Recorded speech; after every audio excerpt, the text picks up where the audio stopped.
I ain't stealing no horses. Because my name ain't Catherine. Yeah, it's the unknown factor, ladies and gentlemen, and this is the questionnaire. Yeah? And man, before we get to our guest tonight, I just gotta thank Stephen Grant, because, man, Stephen's just phenomenal as far as things that he's done, and helping us get all different of assortments of people over here. I mean, so many. Man, Hannibal, I'm gonna screw up your last name, but we got Hannibal Tabu in the house. Taboo, yes, sir. Oh, look at that! I got it right. Clutch. I can't even lie, Hannibal. I'm kind of surprised. I don't know if you just go check out the first minute of every episode I've done, probably I don't know, 50% of them I've screwed up someone's name. Let's get that percentage up. Let's go. Let's go. I'm looking for it, man, because I know with 50% at any game, yeah. Somebody come see, they come on the show like 2-3 times, then I figure it out, man. Just ask Tom Brevoort. He's been on the show a couple times. I finally know how to pronounce his last name. It took me If you were playing baseball, hitting 50% player, you'd be an all-star. I mean, all right, fair enough. I guess it does depend on the game, but if you're at the free throw line shooting 50%, that right there. I mean, what's your field goal percentage? I mean, what do your assists look like? It's a complex game, man. I mean, true. Shaq would never, whatever, right? I'd like to think, while I might get people's names wrong, I do all right on the rest of it. But this is Hannibal Tabu, right? And man, Hannibal, we was chatting a bit before the show, and I found out something I Yes, sir. did not know. Which you used to work for the Source, Vibe, all kinds of things. You've had the Yes, sir. chance to interview Genius, which Liquid Swords is one of my favorite albums, right? Like if you're into underground hip hop and you don't think that is an underground classic, I don't know if I can trust your opinion on underground hip hop. That checks out. Yeah, I really don't. If you're like Liquid Swords, that sucks. I'd be like, hey, we can't be friends, man. Like we just can't. That's just, I don't know where those words came from, but they shouldn't have come out of anyone who was into underground hip hop's mouths. That's just a fucking fact, man. Oh my god. And then you end up getting to writing comics. Now you said when in the conversation we were having before the show started, that was because they stopped paying you. Like it was just difficult. Now, I want you to elaborate on that a little bit. And as somebody that ran an online radio for 3 years, and I interviewed all kinds of artists in the underground, I never made a cent off doing it, off running an FDR. I mean, it did. I'm not gonna say it didn't help me musically. It didn't help me, get out of state to perform quicker than I probably would have doing it.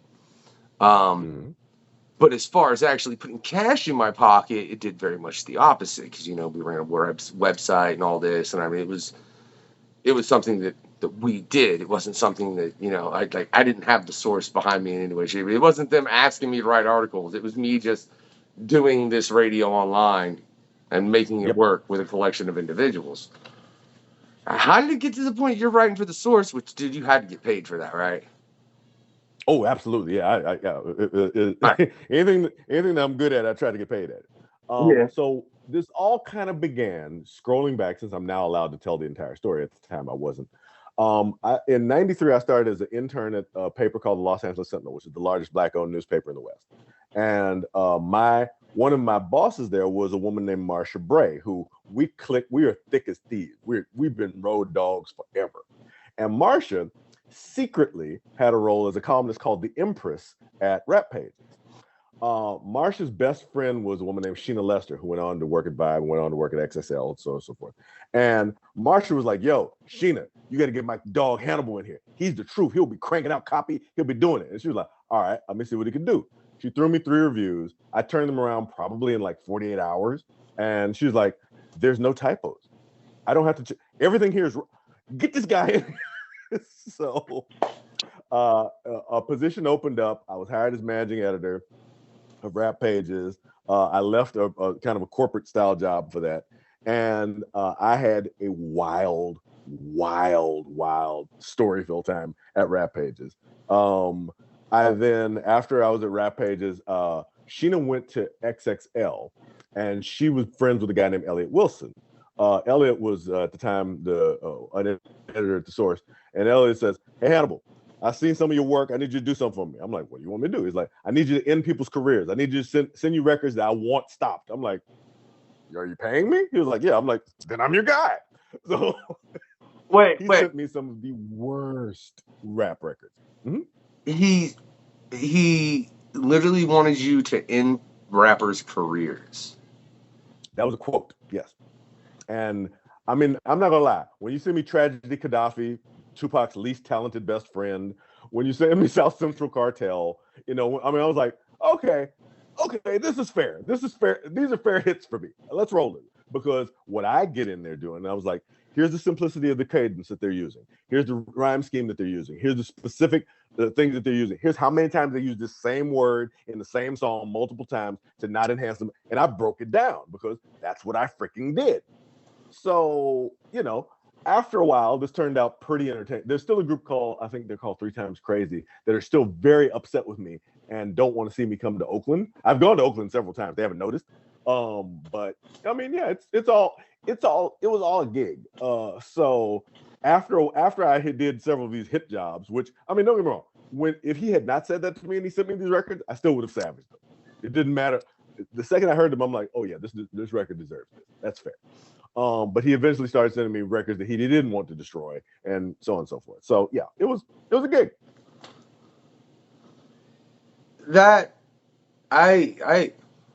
It's just funny to me, and like I said, it's because I think I ran it and I interviewed hip hop artists, and now I've gone to running the questionnaire. And I interview comic book creators from all from all spans, man. I've had people from all different locations on this planet.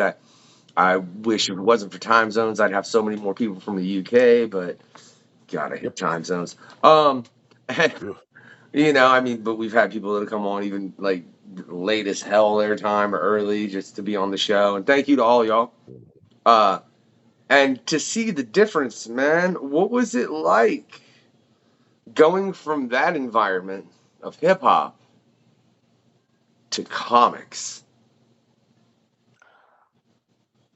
It was entertaining for me because there's a lot of people in comics who really have, this kind of reputation. They come in, I'm like, but I'm a hip hop dude. You know, I've, you know, I've sat, at a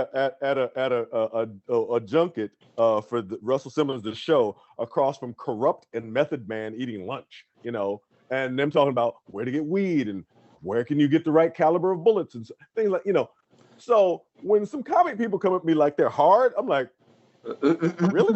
Is this what we doing? I guess. I mean, if you want to go there, we could do that. But in the same way that, and it's in the same way that I was at Long Beach Comic Con the day that Darwin Cook punched Axel Alonso in the face. In the same sort of way, it's like it's like if people want to get real, I'm a hip hop dude. We get down. But it's never really come to that because comics people are really kind of all talk when they come all hard at you that way, like they street or they run. I'm like, no, you're not. You're made of tissue paper. No, you're not.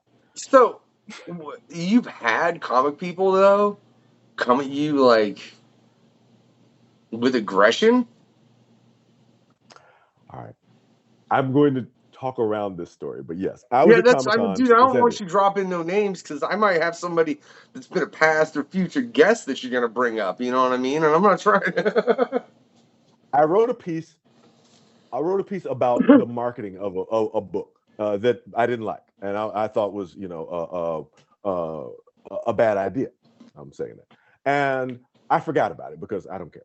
And I'm at San Diego Comic Con. I'm standing with this great colorist that I knew and this other guy that I know, and we're talking to some guy I didn't know.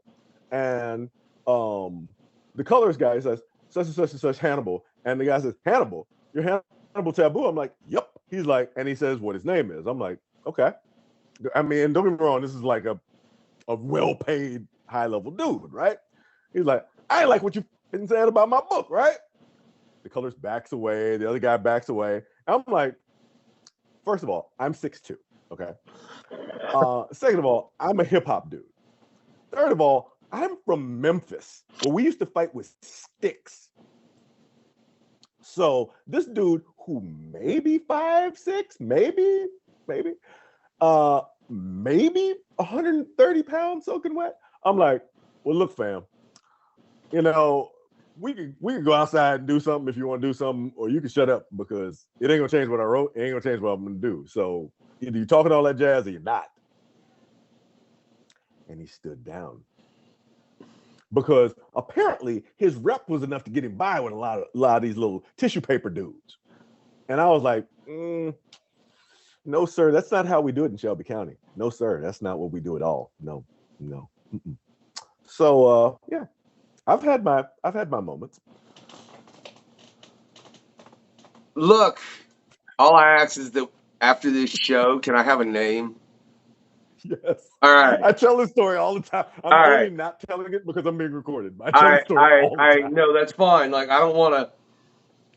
Especially you saying it's somebody bigger. I don't want you saying that name and then suddenly like, yeah, and I can't get that guy on. You know, whoever it It's a may name. be. Huh? It's a well-connected name. It's a well-connected name. Oh, look. Let's okay. So let's jump to the questionnaire before my Let's brain move on. tickles itself to death. Right? And this has been modified several times. You'll soon be able to find these on the Patreon for the questionnaire when I finish getting it set up because I got to find the damn time, right? You'll be able to find pretty much everybody's.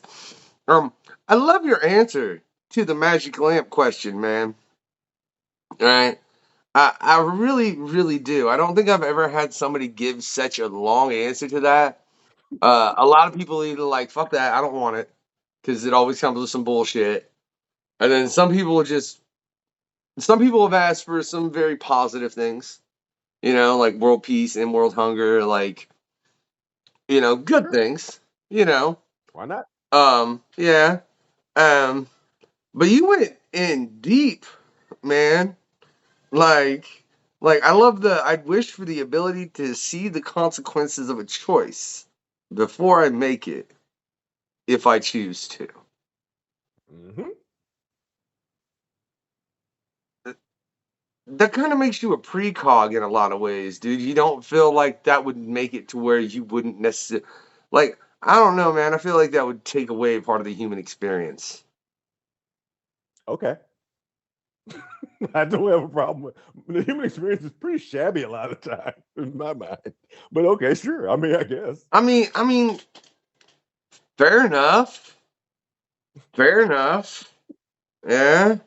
Uh, and then the ability to change reality into whatever I want, right? Yep. And then the ability to teleport safely and survive anywhere I arrive. All right. Can I say, man, That's a tricky one. People forget that one. Safely. You can't just teleport. You got to be okay when you get there and you got to be able to survive because planets move around. You never know. trying to have xenomorph skin up in this bitch, huh? Be ready.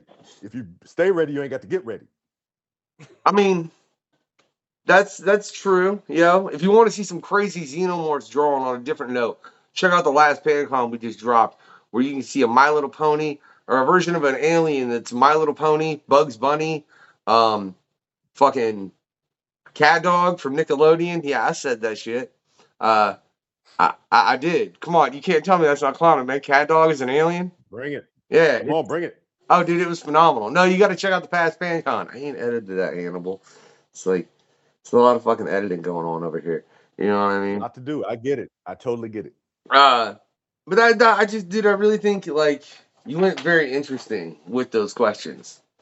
But then for real, to find out, like, oh my God, dude, I can't believe you had it. That's the first time I have heard within the comic book industry of something with such candor in it. You know what I mean? To where somebody wanted to kind of come across with what I would say is a slightly hip hop attitude. Like I don't know, most of the creators that I've spoken to are very, they're more laid back than any hip hop artist I've ever dealt with. you know. And I can imagine going from dealing with Method Man to dealing with anybody in the comic book industry. And I love Meth. Meth is hilarious. I love him, but he's a lot. Well, I mean, he's done a lot, man. He's accomplished a lot. There's nobody here that. Absolutely. Yeah, I mean, he's honestly top 5 for me. You know what I mean? He'd be top 10 for me. Yeah, like I really on flow alone. Yeah. Yeah, he's probably top 5 for me as far as. I mean, I'd really. Yeah, he'd definitely be in top 10. He'd probably be in the top 5. I don't know. I don't sit and categorize shit like that. I don't put that much thought into it. I'm just like, I love these guys. I bump their shit, just like I do in comics. Like, I love these writers or artists. I check their stuff out. I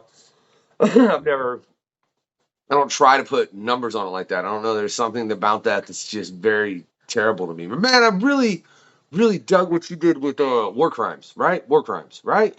War medicine. War medicine. War crimes are what the government does. My bad.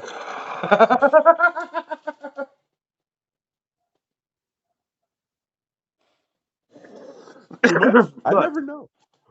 We got way too political with Jason Copland, man. We can do it on this one too if you want to. All right. We are who we are, man. It's going to do what it's going to do. I mean, there's a reason it's Killer Factory we make the music we do. It's very much some, like we got a track called Flesh Wound and Die.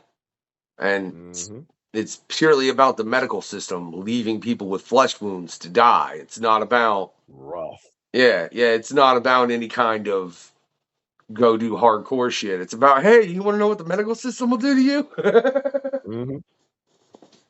Yeah, if they wouldn't listen to Serena Williams, they sure as heck ain't gonna listen to you. I mean, they ain't gonna listen to nobody. Let's face that. Man, see, that's the thing that amazes me is I don't understand why humanity doesn't understand it. It's repeating the same thing that it has again and again throughout history. A great empire rises to get to a point where there is an elite group that is in control, to get to the point where they piss everybody else off and they destroy it. Sometimes you need a meteor to sweep the slate clean. It is what it is. Man, I got kids, Hannibal. Me too. I got 2. Me too. Well, why we gotta? Can we Can we find a different way? I'm just saying. Do you remember that weird dinosaurs where they knew the meteor was coming and they just went about their everyday lives doing the same BS anyway? I mean,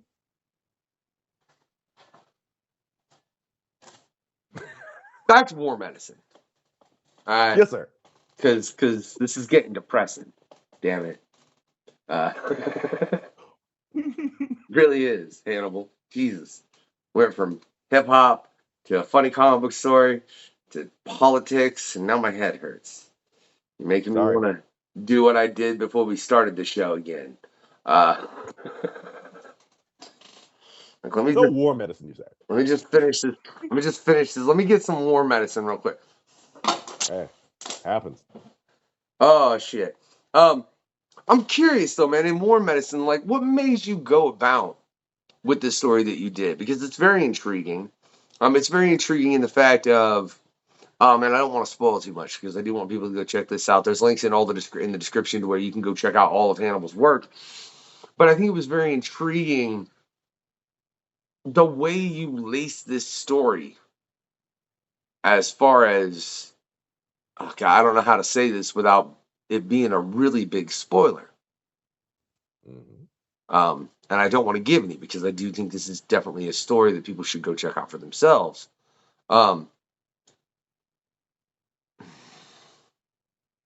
That's problematic, Hannibal. I don't know how to lace this question and if I hear what you're saying, I'll try to take a swing, and you tell me if I get it right. The war medicine, like Irrational Numbers before it, like Scoundrel, like Time Core, like a lot of books I've worked with the publisher, this guy named Nate Wonderman, who ironically saw me on a panel at WonderCon and started hiring me, and it's been fantastic ever since. So he will have the seed of an idea. It'll be like a sentence. And he'll say, the sentence. He's like, but what is that a thing, Hannibal? And I'll say, give me a minute. And I'll go and I'll noodle over it and I'll figure on it for a while. And I'll come back and I'll have like a couple paragraphs. I'll be like, is this what you want? And he'll be like, oh my God, that's exactly it. That's exactly what I'm looking for. But with War Medicine, the difference was it wasn't work for hire. It was something he wanted to co-own with me. So he basically said that there should be, a kind of a female-driven Western revenge tale, right? And my great uncle, I grew up with my great uncle, who every week religiously watched Gunsmoke, like it was like going to freaking church, and so on and so forth. Who would have, if he'd been able to see the Heart of the Fall, would have been over the moon about it. I get the idea of the Western aesthetic, the Western vibe, the simplicity of your Clint Eastwood, your man looking for vengeance, your whatever. So I got all that. So I was like, okay, so you want to be a woman? Sure, no problem, got it. And because I'm me, it had to be a black woman. So I looked at the history, I looked at the time period. I set this story in 1866, which required a scary amount of research, but it is what it is. And I framed the story around the realities of the time and the realities that a woman like that would have faced, even if she was hyper competent, even if she was an amazing shot, even if she had, certain other advantages for her, the challenges she would face in trying to accomplish things. And I was able to get something I think that's very close to the historical realities while also being entertaining, while also giving, kind of a thrill ride vibe to say, like a Raymond Chandler character, she's going to go do the thing that she's going to do. And if she's got to break some eggs to get to it, she's going to break those freaking eggs because she's going to do the thing. That's kind of my life philosophy, honestly. Hey, man, I mean, I can agree. God knows I've broke quite a few to pull off all the crap that I have, respectively. But the other thing that I find interesting is how many different, because you're bringing up, there's a touch of voodoo in this, right? There's a touch of native religion, native spirits. I'm not even sure what the fucking proper term for is that, to be real honest. Indigenous spirituality. Okay. I honestly wasn't sure because I was like, I feel like there should be something that's one word. You know what I mean? That's just it's just. They need to get their marketing department on that. The marketing department, they just handed them some blankets, so I'm not sure when they'll be back though.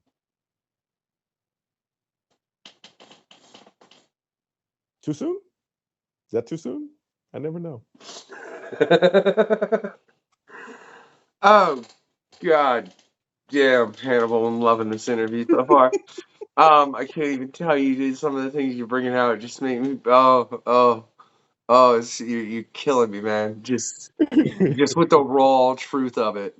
But you're right. I mean, there is just what made you want to intertwine those things, because I can't think of a story that intertwined those two specifics as far as indigenous religion or indigenous spirituality and voodoo.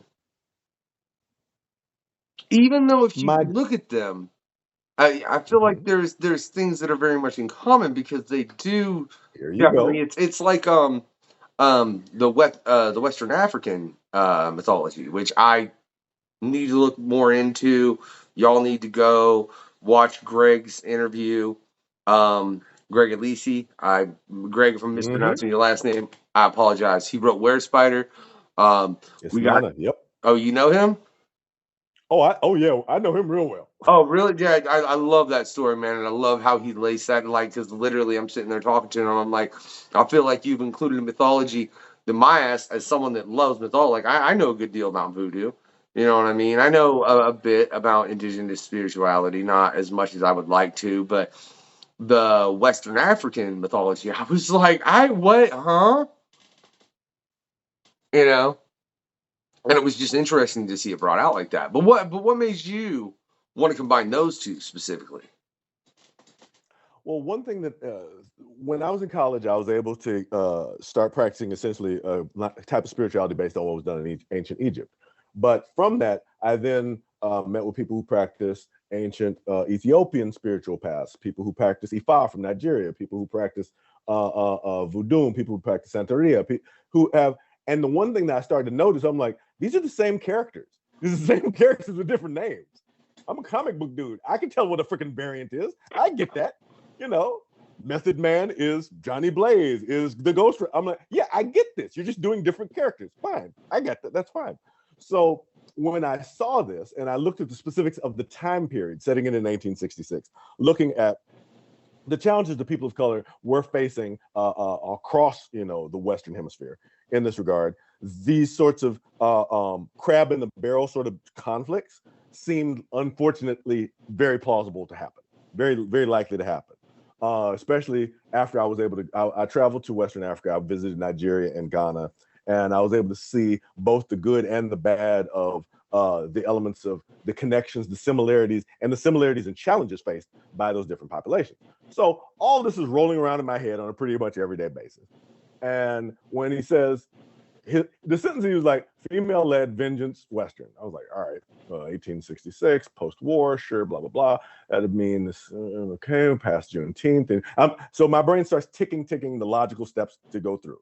And for a woman of color to be that powerful in that era without some form of spiritual grounding would have been difficult, especially given the challenges in operating freely. Operating in the Oklahoma Badlands would have been easier because if you had a gun and a horse, you could do whatever frick you want until somebody shot you. And if you had a gun and a horse and maybe a little extra swing to you, you could probably get away with even more. So I combine that with the idea of somebody who worked his way tricking the system, which is the ultimate antagonist, and I won't spoil that, but worked the way tricking the system into doing things in a kind of similar way that I did when I went through USC, in a kind of similar way that I did when I worked at Disney or when I worked at, Toyota or, wherever the heck I was, that I was like, okay, I see the system. I see that you don't want me in the system, but I also see you're not smart enough to make the system actually stop me. So I'm going to go do this thing. And I'm a big fan of what I call competence porn. I want to find somebody who's really good at what they do and somebody else who's really good at what they do and send them at each other and make them do the best they can to go at each other. And that's, this is essentially supernatural historical fiction, competence porn to me. And it's a phenomenal story, I want to say. Hannibal. It really is. I really enjoyed it. Part of me was like, this is only 3 issues. I'm working on the prequel right now. Dude has been after me for 9 months to finish this outline. I just keep getting distracted by the project. All right, because there is part of me that I feel like there's more to be told there. He's actually asked me to do 6 more miniseries about it. I just haven't gotten them done yet. So he agrees with me. Hannibal, get on it.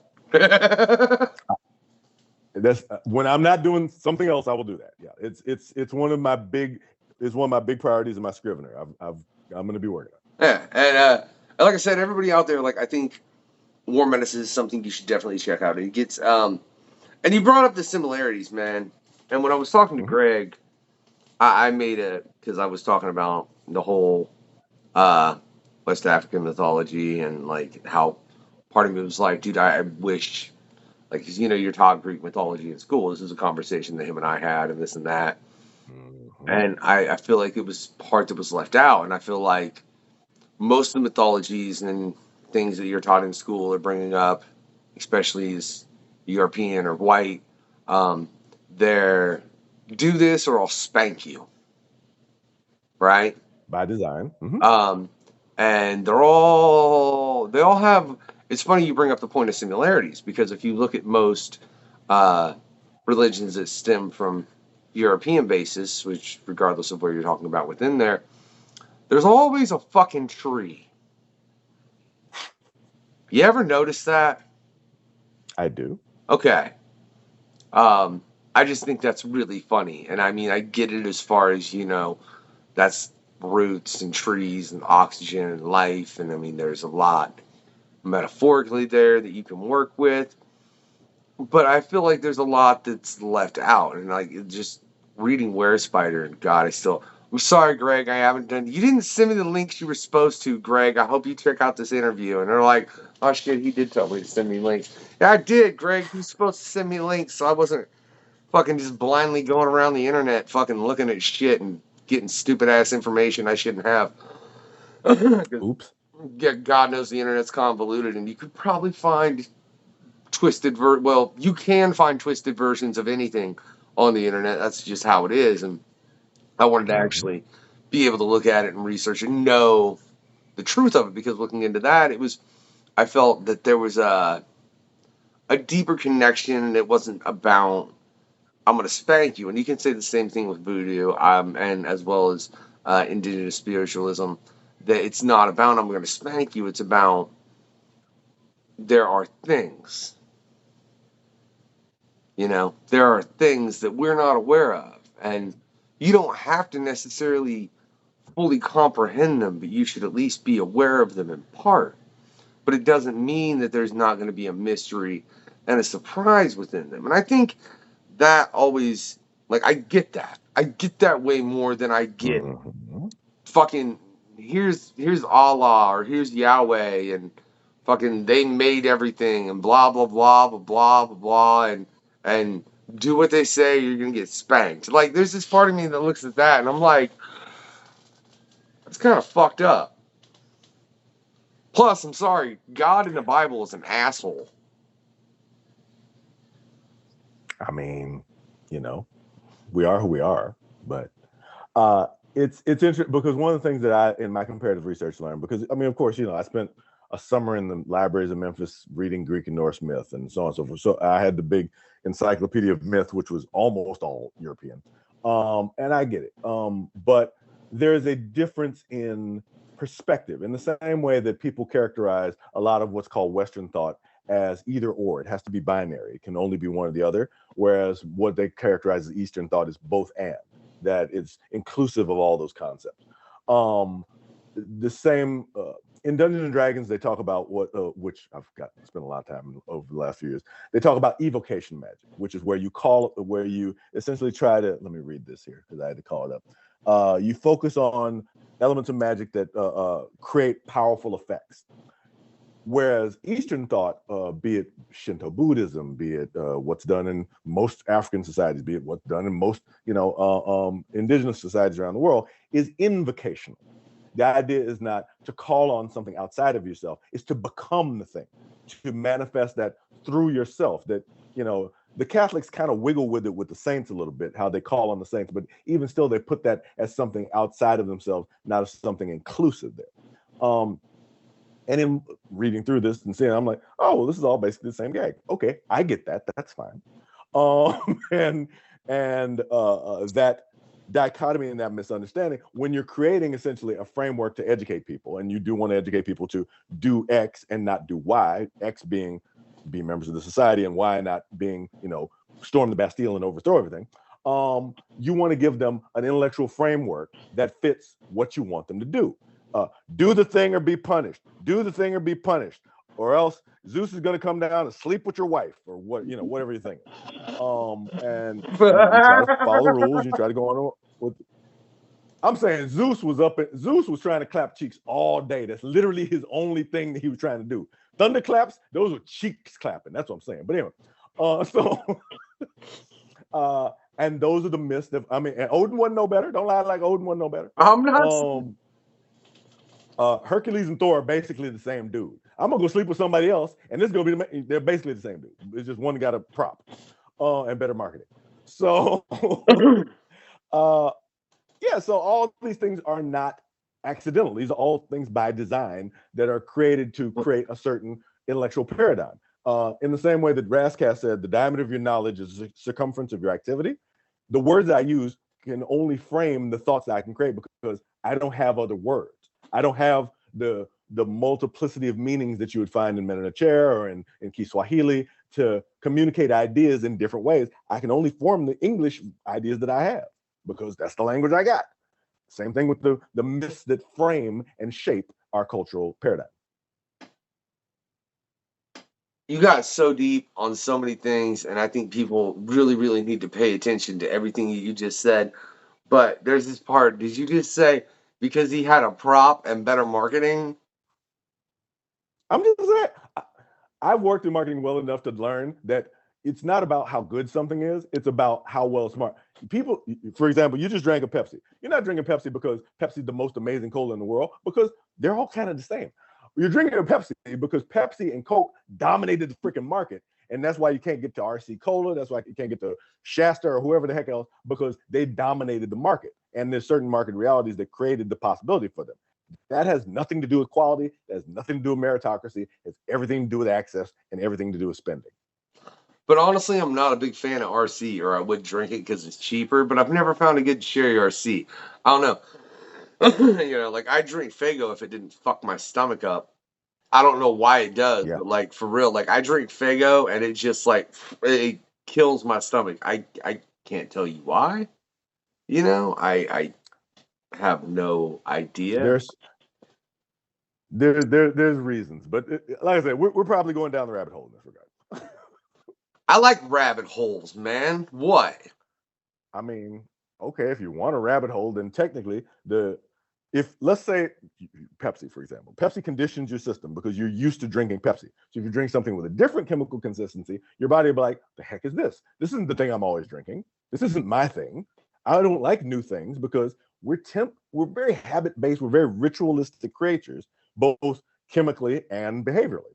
So all of that rolls into a thing that if you are going to make it a topic that, like most colas, used to literally have cocaine in them. They literally did. You know, if you're going to make something that's intentionally habit forming, or I mean, apologies, George Clinton, chocolate coated freaking habit forming. If that's what you're going to do, then you're definitely going to make it so it's anti-competitive, even in somebody's stomach. That's intriguing, but that was water. It was just flavored. Um, So I just read the label. No, the thing I just drank, the thing earlier was Pepsi. Oh, But, okay. you know, I find that the flavored water and whiskey just don't go well together. I will take your word for it. Just I mean, I've never tried mixing the cherry flavored water with the whiskey. Maybe I'm wrong. Maybe it would be boss, man. I don't know. Hard to say. I don't know. Hannibal, we might find that out one day. As far as well, I mean, not we, but I specifically. I mean, I don't know if you want to try it. You're more than welcome to. You know. But I find it interesting. Let's just get back to the comic books because this is gone. I swear, man. Sure. This is. I love how much this quest is like. If you really watch all these episodes, there's so much more than comics. But comics is the base because it shows that within comics there's so much. You know what I mean? There's so much within the comic book world. Whether it be Were Spider, what you've done with War Medicine, uh, so many things that Image is putting out right now. I mean, you could go back to the man with his prop and better marketing because you're right. Thor's got great marketing. I will actually have the dude that will be currently was getting ready to take over the Mighty Thor coming up here in a little while on the show. As far as on the artist side, but then you've got things like Time Corps, right? Which go into an entirely different area of things as far as compared to Were Spider or what you've done with War Machine or War Medicine. Oh man, sorry, oh shit, I've got roads on the brain. It happens. Yeah, you know what I mean.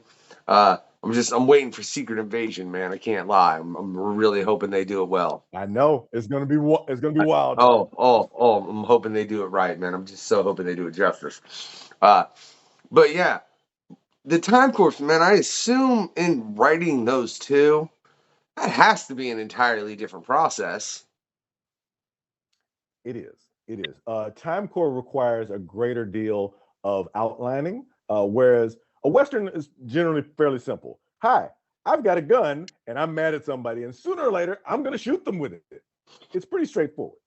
Time Core is much more. It's the difference between playing one-dimensional and three-dimensional chess. That you're playing on so many different ways that you have to keep the different threads of it making sense. So when I'm writing a story that's set in 1997 and 2003, and the far future and the far past, and it does take a lot to manage. It's an enormous amount of fun though, but it quadruples the degree of research in making sure, oh wait, they didn't have these kind of guns in that year. I have to change it. Oh wait, this sort of sword wasn't invented until this year. Got it. Okay, I can't use that. Blah blah blah. My publisher Nate Wonderman, he loves history. He's a huge history buff.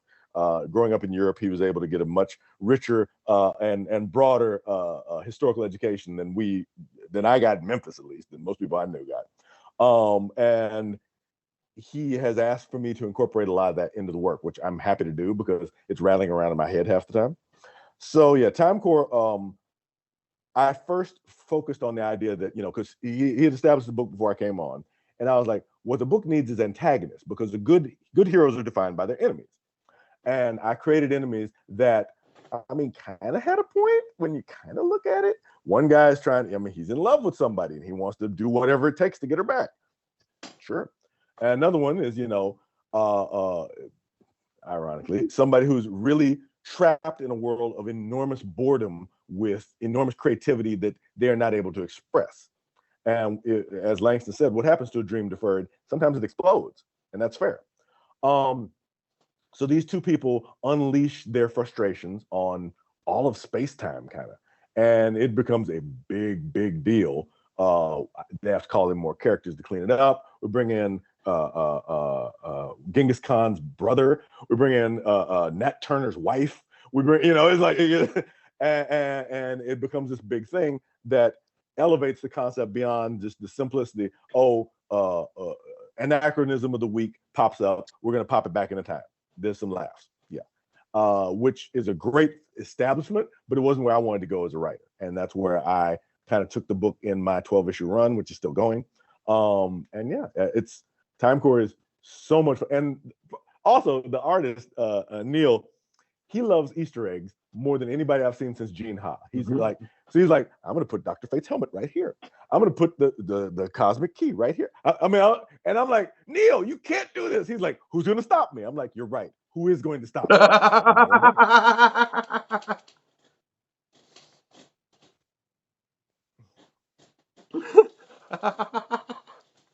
I love that mentality. Who's going to stop me? I don't know. I just wouldn't suggest putting like Cap's shield. We debated that a few times, but like we generally try not to like say for instance, I wouldn't put like a Superman S. There's certain icons that are a little too easy. In the same way, from a hip hop standpoint, yes, anybody can sample Funky Drummer, but can you sample Please, Please, Please? That's a sign of artistry. I mean, just yeah. I don't know. There's just certain things I'd be afraid to try and put in a book like that. I mean, I guess I don't know.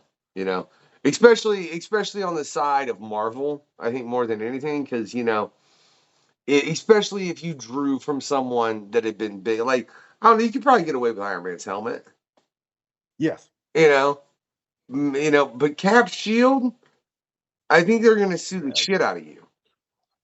A little too far. Yeah. Like Thor's hammer, probably. It's a hammer. Fuck off. There's variants of that, sure. Why not? But yeah, there's just certain things like I mean, you could have someone with 3 claws because everyone can have 3 claws. I mean, you could even put a lightsaber in, because that's lots of variants of that. Yeah, there's been used prolifically through anime. I don't know how many times. I love anime or cartoons. Same thing. That's a trick question. Yeah, like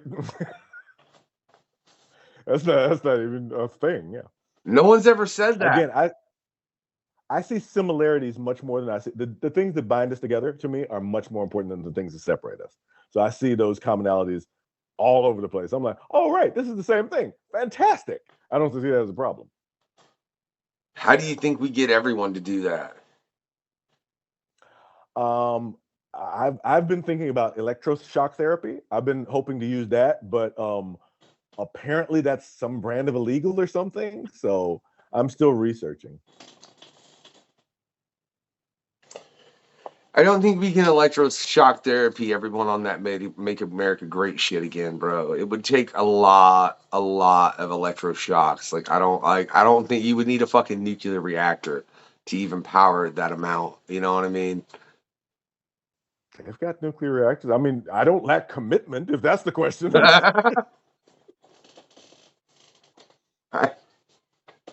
Oh my god. Oh shit, Hannibal. That's and I mean, look, I would agree. I don't think there's a single person like if you think making America great again is a good idea.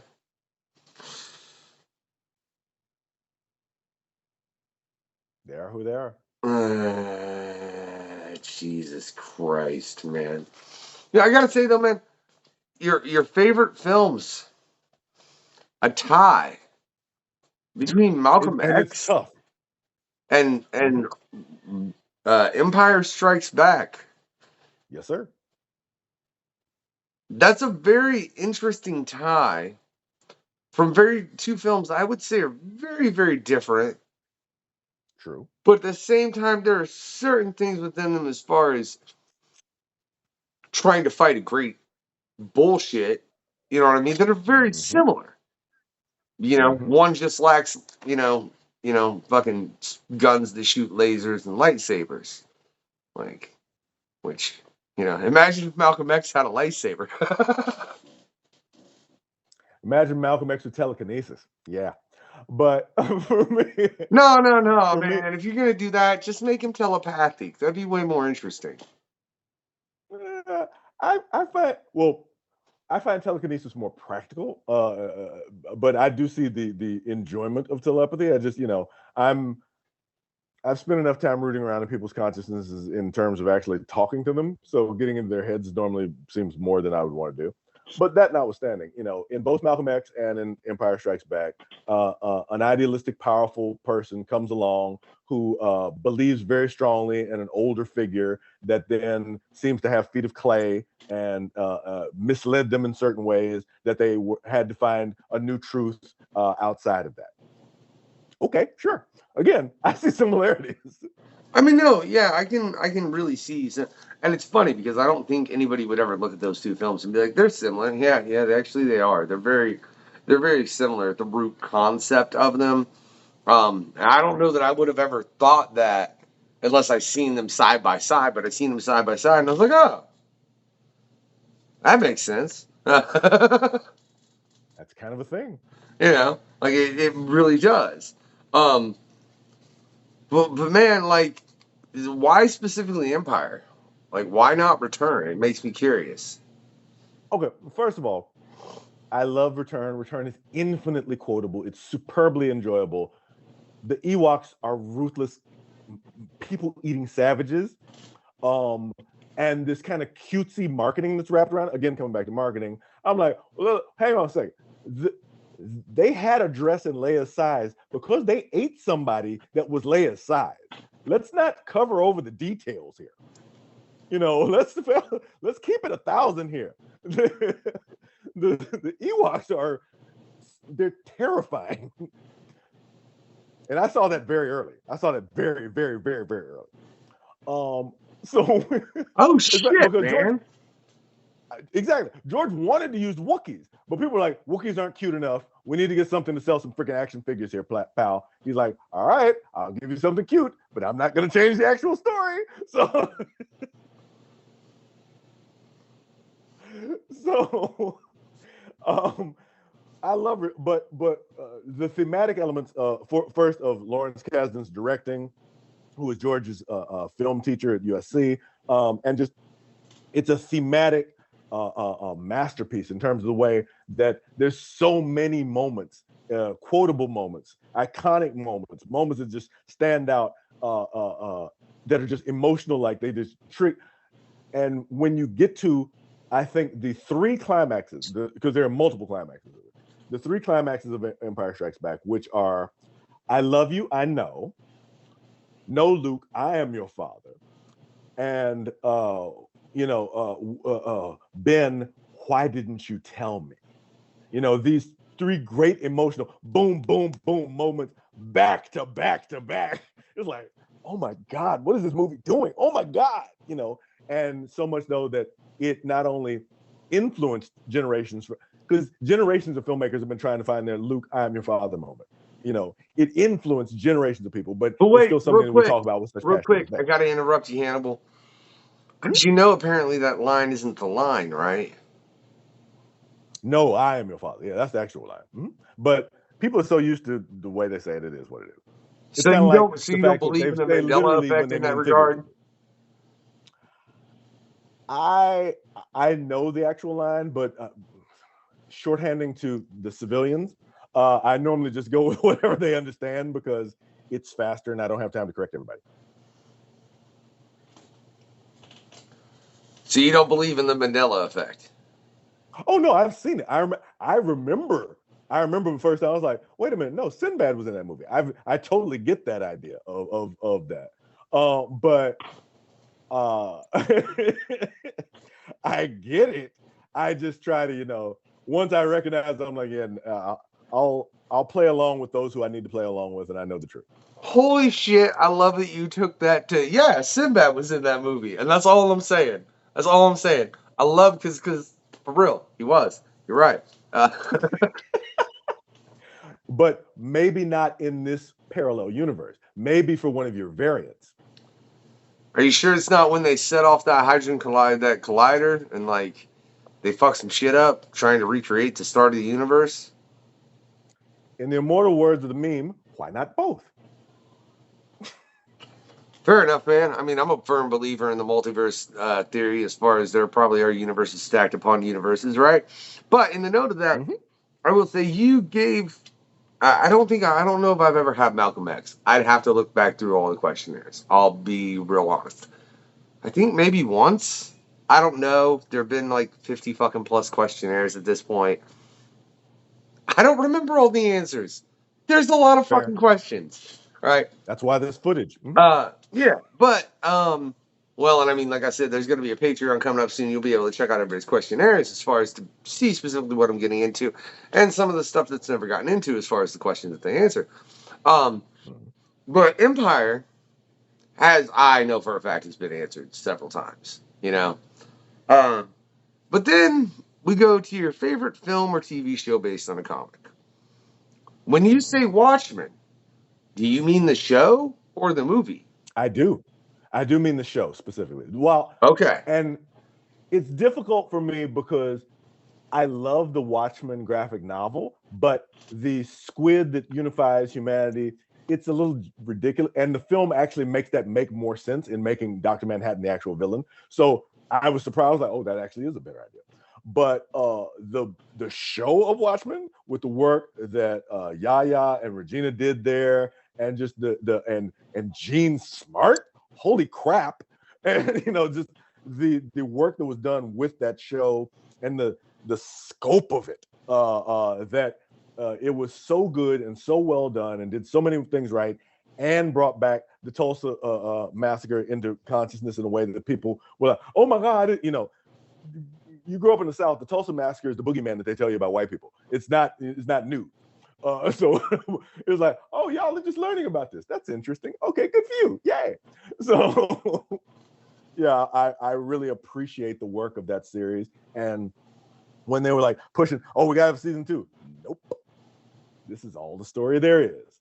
Moving on. I totally respect that. Yeah, I was aware of the Tulsa massacre. Before that, I not, but by a couple years, to be real honest, based on a friend of mine who is in the hip hop side of things, that we were cool with one another, and he informed me of it. But before that, it was some shit I'd never heard of, man. I mean, I'm from Indiana, and they don't fucking teach that in school. You know, No. they're like, hey, yeah, no, shut the fuck up. This didn't happen. Like, no, what? Like, I don't know what would happen if you brought that up to a high school history teacher. There's part of me that doubts they would even know or be aware of the situation. Like, I could totally see them being like, "What are you talking about?" And you'd have to be like, "Shut up and Google it." You know, like it just wouldn't surprise me, especially based on the area. But the fact that down south, that's the white boogeyman. That's that's kind of depressing, to be real honest. And I mean that in the sense that like it just sucks, man. It just sucks. It's not cool. All right, it's You're not. not wrong. You're Huh? not wrong. You're not wrong at all. Yeah, I mean it's just yeah, it's not fucking cool, man. I mean if you all don't know what the Tulsa Massacre is, look it up, do your research, watch the Watchmen series. I think it gave a great representation as far as to put it in something. And the only thing that ever worried me about that is I mean Watchmen is obviously a fictional world. Duh, for anyone watching out there, right? I was worried like them putting something from the real world. One, that's phenomenal. Two, I hope people don't think it's just part of the fucking story and it's not actually something that happened. You know? That's the thing that worried me when I seen that. I was like, are people gonna think like this is just part of the Watchmen shit and this didn't actually happen in America? You know? Not that we technically as a country aren't the people that got closest to actually committing genocide. I'm sorry, it wasn't Hitler, it was America. All right? We got closer to committing And genocide. Tasmania. Huh? And Tasmania. That's why there's no more Tasmanians. They killed literally all of the Tasmanians. Oh. All right then. So there was one that I wasn't aware of. That's damn. Well, leave the Tasmanian devil alone, man. I've always been a fan. Sorry, I was trying to lighten the fucking mood, Hannibal. It's been a little dark over here. My bad. Jesus My Christ, bad. man. But then, like, I do want to go back to the. You think V for Vendetta didn't do it justice? Okay. Are we going to get into how upset I am about this? Is that what we want to do? I mean, I happy to do guess, it. man. It's the movie you wrote down. Okay, first of all, if you're going to take Evie and take her from being a juvenile prostitute into an adult factory worker, you're changing the entirety of that character's narrative, the entirety of that character's reality. You're giving her adult agency where she was lost, hurt, and terrified as this juvenile. You're starting there. You're screwing up the whole program, first of all. Second, you're taking out so much of the rich side stories of the police inspector. You're deconstructing the elements of the eye and the finger, and you're not really looking at the details of how this fascist society happened in England as Ingsoc, as English socialism, in the same way that fascism was in Germany nationalist socialism. Which ironic is because all of them were essentially capitalist models. They were not really a socialist model at all. They were focused on totalitarianism more than anything else. So that notwithstanding. So once you screw all that up, then you get into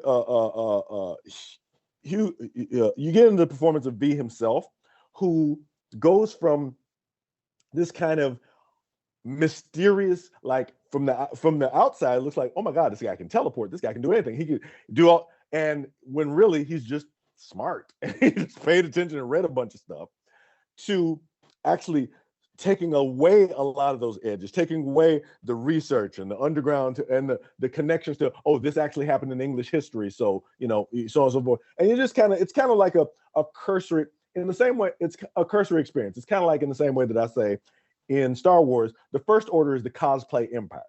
That V for Vendetta, the movie, is a cosplay version of the book. It's not the book. It's just wearing a costume to look like the book. Fair enough. I see you're not a fan. No. I was viscerally upset. I can tell, Hannibal. Damn. Like, I don't think I've ever had that answer either. Like V for Vendetta. I know I've never had V for Vendetta as an answer. The typical answer for that is well, the most common answer I think is a DC film. I mean just some DC film. I get that. I get that. Like one of them, because yeah, let's be real honest. Like, this is kind of a DC film, if that helps. It was Vertigo. Oh shit.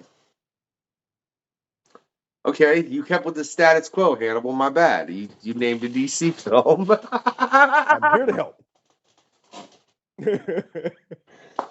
I forgot that That was Vertigo, in all honesty. Yeah, I mean, because the one of the other ones, DC films have been named more than anything for doing the comic book the least justice in an adaptation. Because I I Watchmen. almost said League of Extraordinary Gentlemen, but I actually enjoy a lot of that, so I was like, I don't even care. That's been named once, and I see the point. I've never honestly read the original Alan Moore work, but I did. I did enjoy the film. You Yeah, know, it's okay. I thought it had some high points where it was like, oh, that was funny, or that was cool, or and it had a number of characters that you don't ever typically see together. So, I would have liked to have seen it fleshed out a little more. Um, but speaking of which, and just based on this conversation, oh my God, how detailed are your D&D campaigns? Oh me. Okay, so my D&D campaigns are so detailed that I had to write a 228-page book to start to capture the stuff that's in my head. Last year, Unlikely Hero Studios put out The Sundering Nation Beneath Our Feet, which is a campaign setting guide. It's 228 pages. It's got nine adventure modules and a buttload of lore. Just so much lore. And it got to the point where Lori, the editor and publisher, she was like, Hannibal, stop sending me lore. We can't put any more lore in the book. Stop. We'll do more books. Stop sending me lore. And I was like, but I didn't talk about this thing. And this thing is so cool. And there's a whole store based on seating that they call the Citadel with an S, not a C. And she was like, stop. So it's funny because I just ran a game today with my Sunday group, which is my daughter's in my Sunday group, ironically, and they are on their 78th installment, and I've taken them everywhere. Because I was like, I'm using them to play test the game. So I'm like, okay, now I'm going to put you here. Now you're going to go do this thing. Now you're going to fight this thing. Now you're going to do, and I'm just throwing them all over the place, having a blast with them. And they're like, whoa, because they're like, their minds are like blown by how much stuff they've been able to cover in this amount of time. So yeah, I've created a very full living world that has a place for a little bit of everybody. There's no D&D race that's not already represented that I was legally allowed to use. There's no D&D class that's in there that's not represented that I was legally allowed to use, and so on and so forth. There's room for a little bit of everything in that, and that's because in the same way I was talking to you about war medicine. When I start to get an idea, I'm like, all right, well, this has to do that to make that work. And then that means this other thing. And I start to click and put them together. And it ends up as either a timeline or kind of a visual map or something where I have to make everything make sense. And if there's anything missing, it's going to drive me bananas until I get it written out. So yeah, it's pretty intensive. Yeah. Come on, man, though, you got to give me points for that segue, if nothing else. Oh, I loved it. I'm like, we gonna hit the book. Let's go. Yeah, I mean, sincerely though, based on this conversation, I haven't played D&D, Jesus, in like 24 years. It's just part of me. It's like I want to play D&D with you as a dungeon master. I mean, at least I'm pretty sure you wouldn't pull no bitch ass shit where oh, I got a problem with him, so I'm just gonna be a dick and attempt to kill him. Nope. I've got a player in one of my campaigns that I actively cannot stand, and but I've never done anything to try to stop them from being a player. I've let them go do their thing and let the decisions be what they're going to be. Yeah, no. See, the dude had a problem with me, so we'll just throw this out there. He sent like some werewolves, like a whole pack of werewolves after the pack, knowing I was like a level 1 or level 2 necromancer, right? So I'm dead, right? Yeah, I'm dead. You just sent a pack of werewolves at us when we were sleeping, and my brain, I think, like I said, I was 14 or 15 at the time. A werewolf jumps at you. What do? I'm like, I only have one option. I shove my hand down its throat and I cast magic missile. Right? Right? That shit worked. yep, that'll do it. I was like, I rolled the die and I was like, he's like, so you killed that. And I was like, awesome. It's like, because it was the only way I was living. Like, the only way I was living if I was like, and just blew the back ass out of that thing.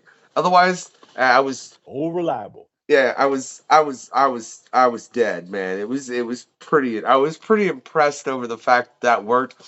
It's also never a story I thought I'd tell on the questionnaire, to be real honest. We're broaching new grounds. We're finding new Yeah. horizons together. Sometimes you gotta shove your hand down someone's throat and cast magic missile, man. I mean, that's just the facts of it, man. But I gotta get into one more thing on your questionnaire. I really do, right? Because your least favorite character now, right, is the Right. Bat. That Yeah. being Bruce Wayne. And before we Correct. say anything, and I say anything, I want to know why. Lots of people tell me that my interpretation of the fact that the Bat spends billions of dollars punching poor people in dark alleys while wearing fetish gear is reductionist. That the Wayne Foundation does this and this and that and that. And I'm like, sure, great, that's fine and that's true, but he's still spending billions of dollars to wear fetish gear and punch poor people in alleys. And where Batman really stands out to me, where I'm really like, this is not going to work, is the fact that decades later, decades after his parents were brutally murdered in a place literally called Crime Alley, the fact that that place does not have a Starbucks, bright lighting, and a freaking Whole Foods tells me that Bruce Wayne is not serious about change. That tells me that Bruce Wayne, in the same way that that joke says about it's like, you're not here for the hunting, are you? Bruce Wayne is not serious about change. Bruce Wayne is about punching poor people in alleys while wearing fetish gear. And as someone, I went to USC.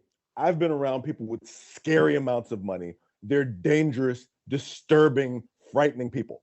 And in many ways, Bruce Wayne is endemic of that and must be stopped at all costs.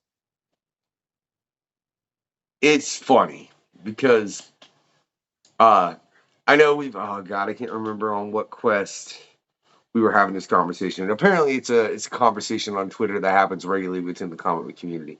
As far as, Bruce Wayne doesn't do enough and blah blah blah.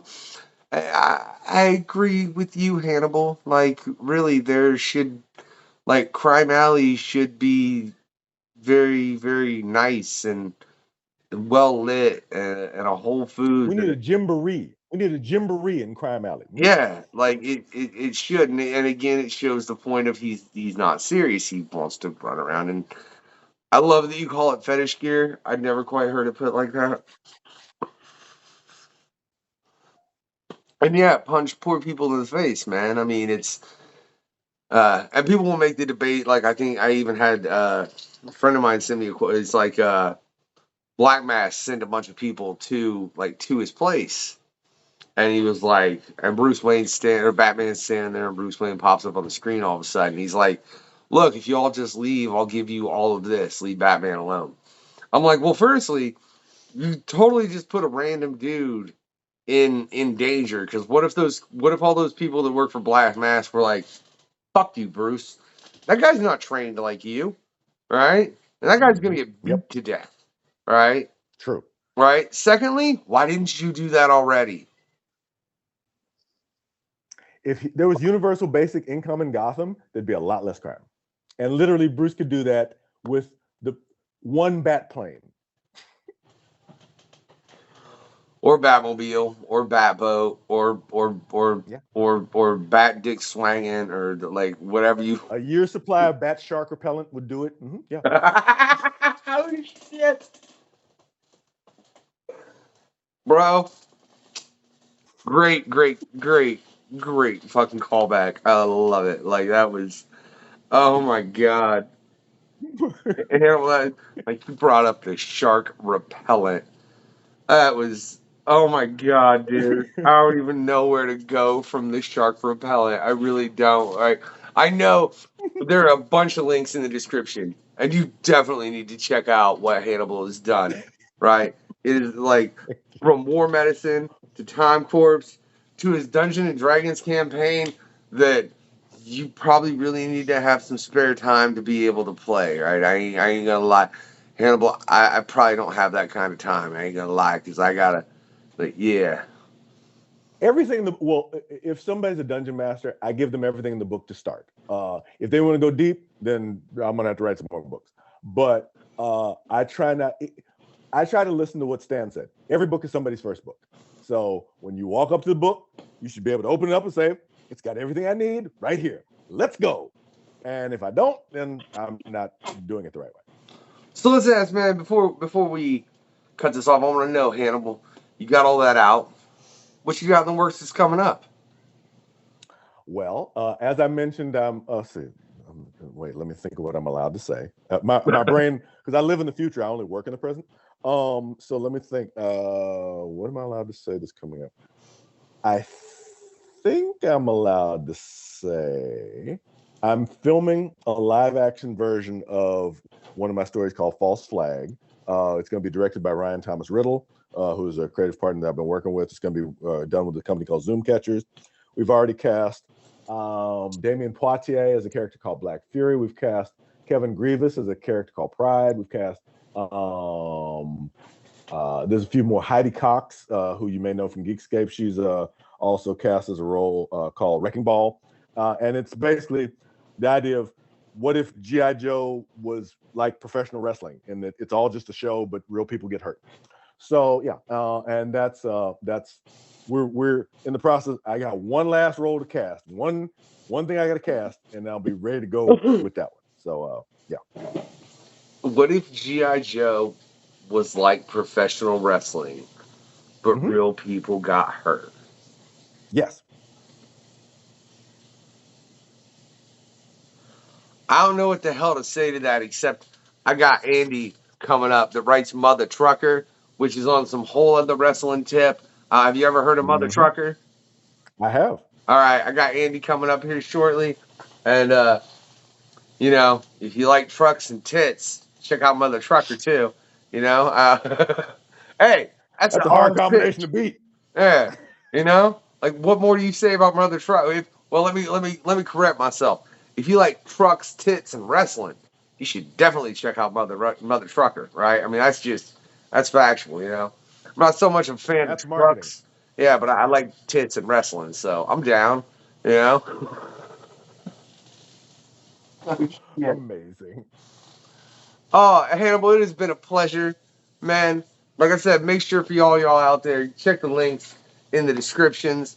There is like this man has made some work you need to check out. Whether it's kind of on that goofy side of things, you know, whether you want to get into D&D or whether you really want to look into something as far as with war medicine and getting a little knowledge on something you probably need. You know, I think it's funny, man. I didn't like because I just had Greg on too, and you guys both kind of share that in common with Were Spider and with War Medicine. As far as in those books, I feel like those are things that really need to be read by. Oh wait, I may be allowed to say I'm the writer on Project Wildfire, which is done by Quinn McGowan out of Memphis, and I think he's about to put out some books. But I mean, because again, I wrote them so long ago, I don't actually even remember. But I think there's some Project Wildfire coming out this year from legendspresscomics.com, if I remember correctly. I didn't forget Quinn. Don't yell at me. So he might have been able to say that. He might be in trouble. You know, we'll find out shortly. Maybe. You know, we'll see. Right. But I'm saying, look, if you've enjoyed this interview with Hannibal, right? What I want you to do is I want you to send him a steel dragon, right? With some Cylon Raider toys, like a small figure that fired darts, right? And a Snickerdoodle cookie from Zooey's in West Los Angeles. Bro, I love Snickerdoodle. And the fact that you said, now, man, I gotta apparently get to West LA here sometime and try that Snickerdoodle, right? Right? Dude. Yeah. Dude. Yeah, right? Now, if you haven't, for some reason, enjoyed this interview with Hannibal, all right? Just send him some Supreme Court justices. I usually put a twist on that and like add something else in, man, but like I don't feel like you need no chitlins on top of it. I feel like just dealing with the Supreme Court justices is enough. Seriously. And we know the price now. Now we know the price.